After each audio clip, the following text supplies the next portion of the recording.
Oftentimes we're giving our power away because we're reacting. Our human tendency is always to go to the world of form and to talk about people, places, and things, and what's wrong and what's missing. And certainly that is the way most of the world operates.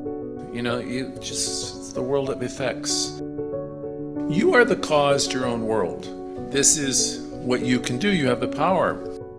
It's much more difficult to take what is called the road less traveled, which is to live in the world from a spiritual vantage point, to think for yourself. That's a gift. To think for yourself, to learn how to act intelligently and not to react to everything. People ask themselves, well, what can I do? What can I do with all these things? Well, one thing is you can think about your thinking and watch your reactions.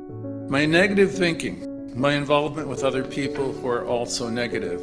If you're hanging out with a bunch of people who are talking garbage, you can look at so many beautiful things. You can be in nature, you can reflect on children.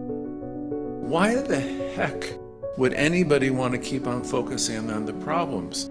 Because if you keep focusing on the problems and who's right and who's wrong and what's missing, you've got to understand if that's your point of view, if that's your focus, if this is what you're determined to see, it will multiply. You'll see more of it.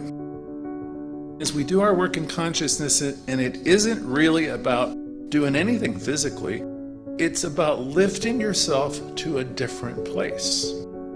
If you reflect back a little bit, not that we're big believers in looking backward, but if you do, you can see, my goodness, all these tough times and situations and people and relationships have brought you to a place of such wisdom and such knowing.